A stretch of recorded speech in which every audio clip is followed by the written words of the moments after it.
time has come. I can't believe it. I promised that I would do a final gear review. I've talked about my gear in a couple of other videos, but I was still tweaking things, and I promised that I would do a final gear review.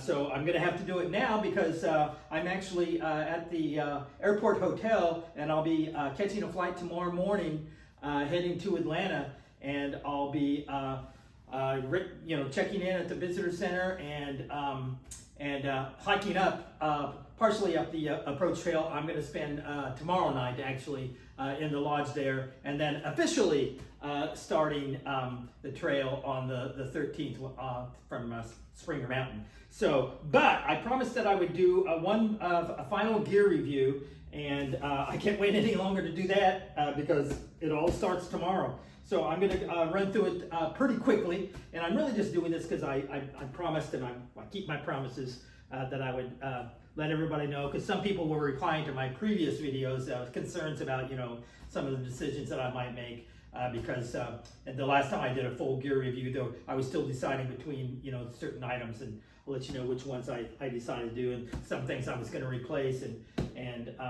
a few things I had. So, first of all, in my previous gear reviews, I kept talking about my new Hyperlite backpack. We'll go ahead and start with my big three. My Hyperlite backpack that I've been talking about in previous videos that I didn't actually have because I had it ordered and it was waiting for me in Dallas to pick up. And then I also got a Hyperlite fanny pack to go with that for me to put things in for quick and easy access. So that's my backpack. And I've talked about my Nemo Hornet one-person tent, which is a small tent, but I'm a small guy, and in my previous videos I've talked about how that really works well for me. And then one of the problems that I talked about and the hack that I came up with was the fact that when you have a rainfly like this, a lot of times this is designed to set up where you put up the body of the tent first, and then the rainfly over it. And the problem with that is if it's raining out, your tent gets wet inside while you're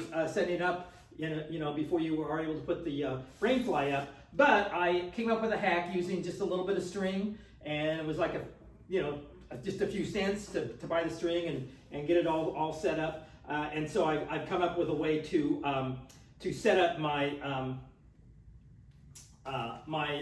rainfly so that I can then set up the actual body of my tent up while it's up under the rainfly, and that way keeping my my tent dry. So that was a little hack that I had in a previous video that you can go back and watch if you want, of how I made this so that I could keep my tent dry if it happens to be raining. So, and then now, I kept saying that I think, I might replace my my Kelty sleeping bag that I've had for, I think, over 10 years, at least, maybe even longer than that. It's a Cosmic Down 20 degree, or actually 21 degrees Fahrenheit comfort rating. The rating is at, I guess, 21 degrees.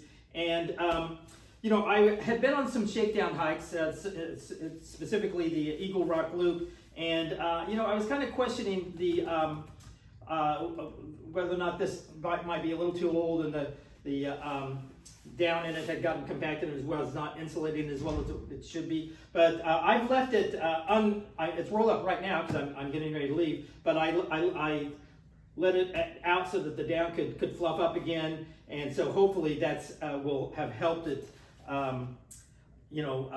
get back to some of its insulation power. But just in case, what I've done is previously I mentioned that I had a mummy liner, but this is just a microfiber mummy liner, which doesn't have the insulation power of a silk liner. So what I did was I went ahead and I picked up an actual silk liner, so that I could actually use both of these if I wanted. But the silk liner, the way I understand it, has more insulation power than this microfiber one. And then if I doubled them up, even better. So I'm thinking that will take care of my concerns of the backpack. But if it looks like I'm going to be, uncomfortable with this somewhere along the way, I could replace it if I have to.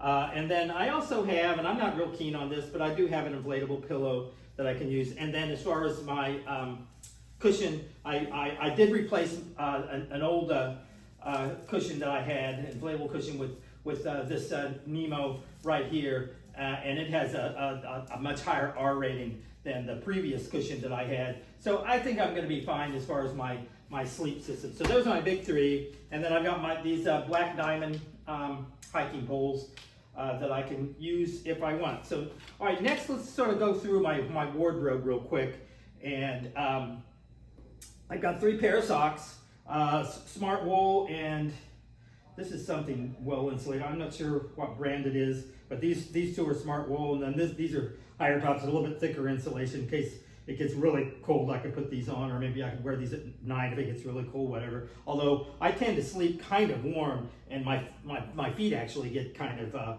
hot at night, so I kind of doubt that I'll actually need those. But I've got these socks, right? Three pairs of socks.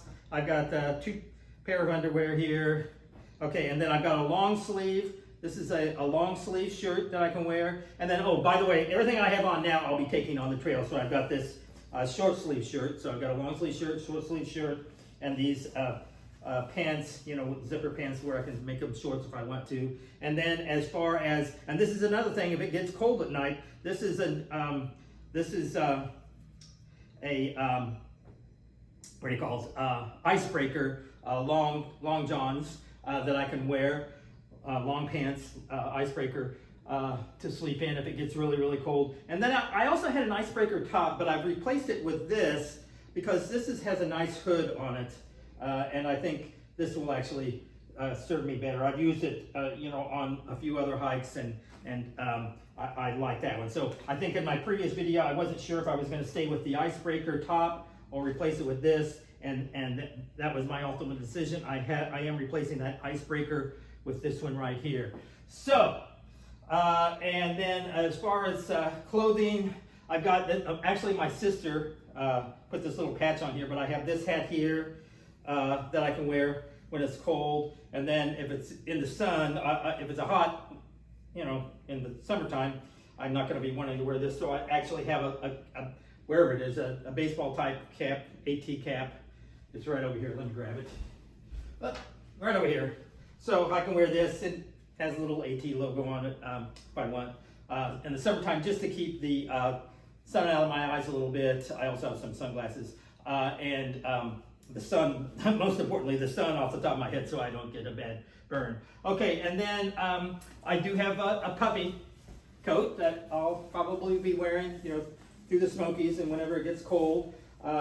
This is probably might be a little too much to wear, you know, say if it's just sort of a cold evening and I'm sitting around. So I do have, I didn't put it over here. Okay, left that over here too.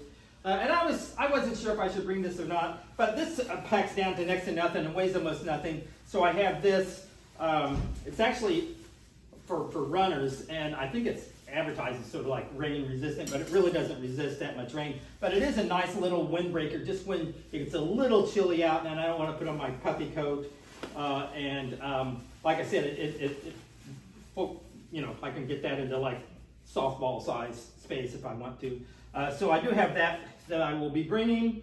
And then also for when it rains, rather than a raincoat, and I'm not worried about my pants, but I do have this, it's actually a poncho. The reason I like the poncho so much is that it's sort of a breeze. It doesn't zip up and you can sort of let it breathe. But also it will cover my backpack as well. That's why I prefer the poncho over a rain jacket. So, and then as far as camp shoes, I don't know, I might replace these. I thought these would be nice. These are actually just sort of some water shoes that you can wear in the water. And I thought, you know, if I felt like I didn't want to get my shoes wet, I'll talk about my shoes in a minute here, that I could, you know, stop and take off my shoes and put these on to do like a water crossing if I wanted to. And then these actually are fairly comfortable, so I thought they could also serve as a camp shoe. But, you know, this is something that I might replace along the way, along the trail, if I decide I want, you know, maybe a different type of camp shoe or something like that. So I have these. Okay, so I mentioned my shoes. I got my Topos. These have a few miles on them, but not much. I would say these probably still have less than 100 miles on them. So I'm going to start the trek with these. And I don't go through shoes very quickly, so these will probably last me for a while. So I got a feeling I'm not going to have to replace shoes more than a couple times maybe along the way. So there's my shoes. And that, as far as my apparel, I think I've covered all of that. So let's go, my cooking stuff. What I actually had a few of these left over from some previous trips. I don't plan on getting these ready-made things a lot on the trail. I'm probably going to be doing other things, but I have these, so I'm going to start the trail with these. I got 3 of these, and probably I'm assuming that at the visitor center I'll be able to supplement what I've got here with a few more things. But I've got these things already, and for whatever reason I found I've got a bag of nuts, so I might as well bring these along too. Put those in there. And then my bear bag, of course, is up underneath all of this stuff. And then as far as utensils and things, I've got my spork here, my titanium spork. And then I saw this and it wasn't very big, and I thought, if I ever need to open a bottle, this has a couple of different types of bottle openers on here, and then it would be like another if I ever needed a second spork or something, a shorter one. So, this is probably something that's not necessary, but I've got it. And I don't think it's going to hurt anything. So I got my titanium pot here, and of course, since I'm going to be flying tomorrow morning, I don't have the gas to go in it. I'm assuming that I'll be able to pick up some gas at the visitor center, so I'll pick up the gas then, and bring a couple of lighters. Always nice to have a second one just in case it's the first one, malfunctions. You'll have a second backup, and then I've got my pocket rocket stove right here, and everything will fit inside here. Once the gas, once I get it, it will plop right down inside there, and all this other stuff will fit in there, just like that. And then I also got this thing. I'm not too sure how handy this is going to be, but this is like if I'm running low on a canister and I want to get another one, and it's a way that you can take sort of what, if you just have a little bit of gas left in one, you can transfer it to another canister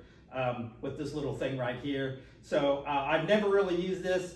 I'm going to try it, and if it doesn't seem worthy of me keeping around, then I'll probably just leave it in a box for somebody else to try, and maybe they'll find it more useful than I did, or maybe I'll find it extremely useful. We'll find out. So, and then I've got I guess some people consider this a luxury item, but I like maybe making a little coffee or something in the morning, along with something else I'm warming up for breakfast, and a little cup that I can put some coffee in while I'm eating out of some other container, my meal. So, like I said, some people consider that a luxury. So that's what I've got there. So I think that covers well. And then my water, I'm going to be using the Sawyer water filter, and then I've got all the stuff for like doing a back flush when I need to do the back flush. Oh, and then I've also got this thing. I'll be carrying a couple of smart bottles, and I've got this thing that actually screws into a smart bottle. It's a little straw that you can put at the top of a smart bottle and drink out of it. And in fact, I've got a little thing to hold my bottle right here. So using this straw, I can hands-free sort of drink out of that as I go along. So, I don't know, maybe that's considered a luxury item too, but I've got it, and I think I'll make good use of it. And, any of this stuff that as I go along, if I start questioning the wisdom of bringing it, I can always leave it as hostel somewhere for somebody else to see if it'll work for them. So I've got that, my water filtering system. So that pretty much includes all my food and stuff. Okay, and then toiletries and first aid and stuff like that. I've got some bandages in here, some KT thing in case I get a little blister, and there's some antihistamine and stuff like that, some pills that I might need, some ibuprofen right here, ibuprofen, and then a tick remover, and toothpaste, and then this little ball here to massage my feet in the evenings, which will be good and help prevent case of plantar fasciitis or something. Okay, and then I just got this little thing to use to clean my glasses and things like that, a little thing for my glasses. And then I've got a buff here that I can use as well. So that the only thing I have left, as far as toiletries, I'm using this. Actually, this is a stake designed for snow, but I'm actually using this as opposed to a traditional spade, a deuce of what do they call the standard ones that they have. I think this is going to be a little bit easier to use if the ground is really hard. Somebody told me that this was going to work better. So this is what I'm using to dig my cat holes with. So, okay, so that includes all my toiletries. Now my technology. Okay, in fact, I've never used the InReach Mini 2, but I have an InReach Mini 2, and I was actually just this morning getting that all set up, and it's a little complicated, and I'm hoping that I'll make a good friend right away on the trail who can really sort of tutor me in how to properly use the Garmin or the Garmin InReach Mini 2. So I have that I'll be carrying with me, and then I'm recording right now on my iPhone. So I'll be bringing my iPhone, and it's on a little tripod right now that I'll be bringing, so I can't show you that. But those of you that have been watching my videos in the past, you know that I have record a lot of my hikes on my Insta 360 camera. So this is another camera that I'll be taking along with a selfie stick. And if you've been watching my videos, one of the nice things about the Insta 360 is that it actually does video 360 degrees, but it will, when it seams it together, because it's got two lenses right here that each are more than 180 degrees, covered more than 180 degrees, so that when you put them together, it allows you to seam them together seamlessly, so you barely notice where the seam is, and but it also allows you to illuminate so that you don't even see the selfie stick. So it almost looks like there's a little drone following me around if I throw it over my shoulder like this or something. And the only way you can detect this a lot of times is if there's a cast shadow that actually shows the selfie stick in the camera.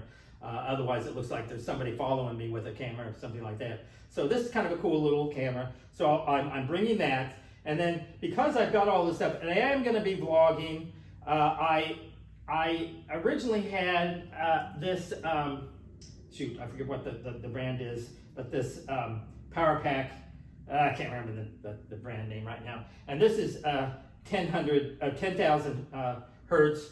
And I was kind of wondering if that was going to be, not Nicor, that's the name. This Nicor 10,000 power bank.